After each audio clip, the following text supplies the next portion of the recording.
there. So we are gathered here today to talk about the divine love crush.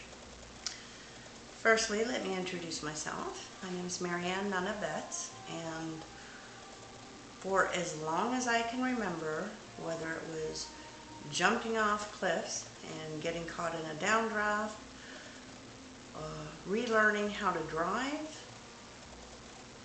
so many different points in my life really, I have been in the company of those I refer to as the divine we.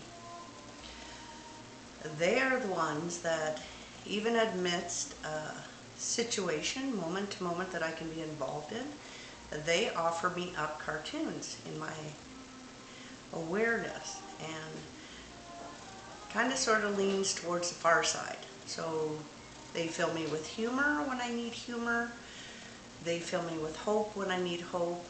They fill me with answers when I'm seeking answers, even to the point where they will, together with my cats, enact an entire scenario with the different factors involved. And my eyes are diverting because right now, two of my lovely cats are right here. They've each gone their separate ways, which is good, so I can turn off the mommy symptoms that are coming through.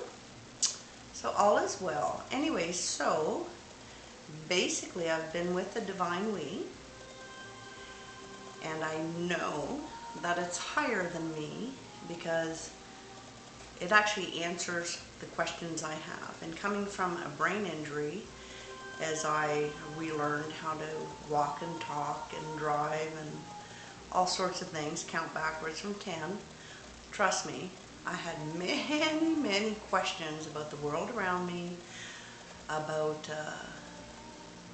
goings on with other people that were within my awareness, things that were happening, ways that they were reacting to stuff, and ways, let me just say, that was totally alien from my perspective, simple though it was. So anyways, the divine we has, well, they've been spending quite a bit of time with me, and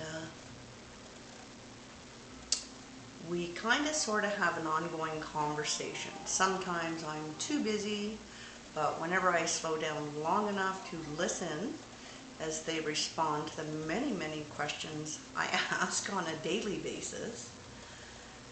So anyways, that's in a nutshell, that is the divine we. If you would like to become more familiar with them, I do have book 1 out, which they have asked me to call the masterclass with the divine we. It's called The Edge of Marbles, and you can find that on Amazon.com or .ca or Barnes & Nobles. So anyways, once again, we are gathered here today to talk about the divine love crush. Now, this is an interesting phenomenon, one that many people, well, many people that I have encountered are not quite sure what to do with it.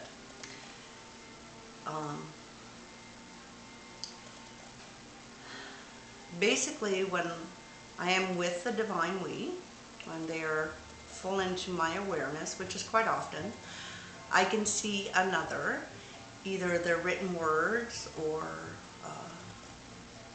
something they've created visually, or song. Song is really special.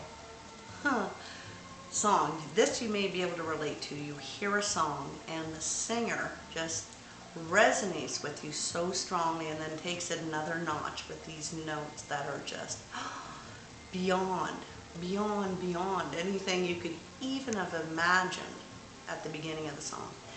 And you literally get shivers going up and down your spine, and it's just like a woo, and it's almost as if you are not only witnessing the person upon whom you're focused, but you're witnessing the divine we's reaction through you, through your awareness of the person upon whom your focus is. Does that make sense? So taking that, so to me, the way I always receive it, and trust me, I receive it quite often whenever I gaze upon many of you, whether it, again, it's your written word or photos of you, which spark memories of you or feelings of you from experiences we've had, or listening to music, or even seeing the amazing beauty if one were just to step outside their door. There's always something. And it's so amazing and beautiful. Anyways, to me, the divine we, this is, to me, it's like they're jumping up and down behind me. They're so excited as my awareness locks onto something that is just truly tremendous, like just beautiful or lovely or nice or good, any one of those positive aspects. And again, which I feel when I gaze upon many of you, it's like they're dancing and jumping and celebrating behind me as they're like sharing my focal awareness of whatever it is I'm looking upon or listening to, whatever.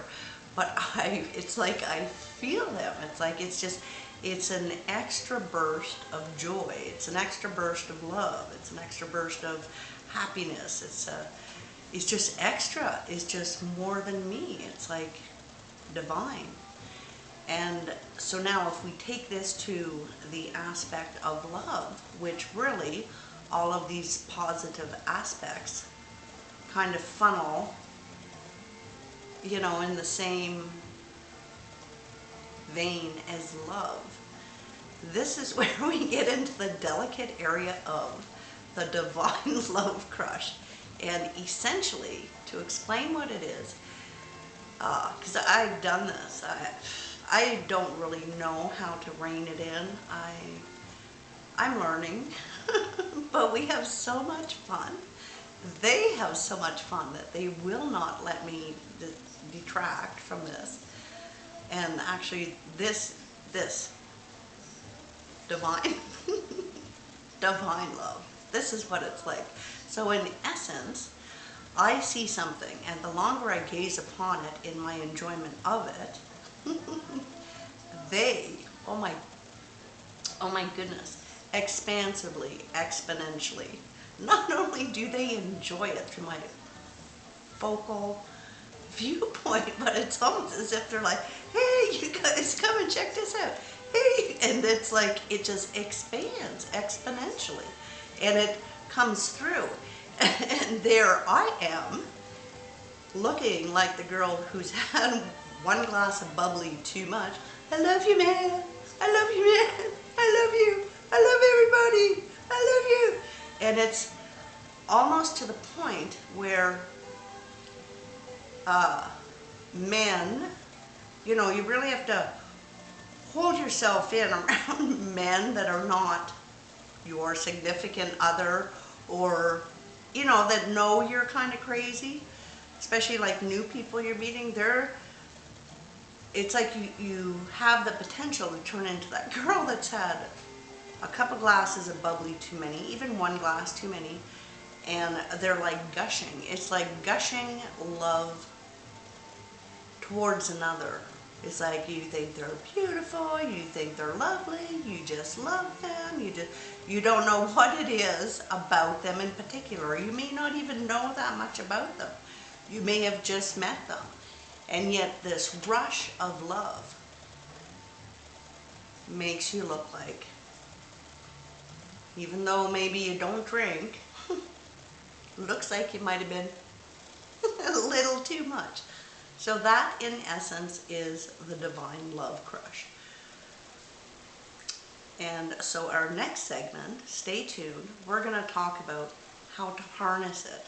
Because imagine if that was your concern. Imagine if that was your big problem. Imagine if that was your worry. How do I harness it down now? How do I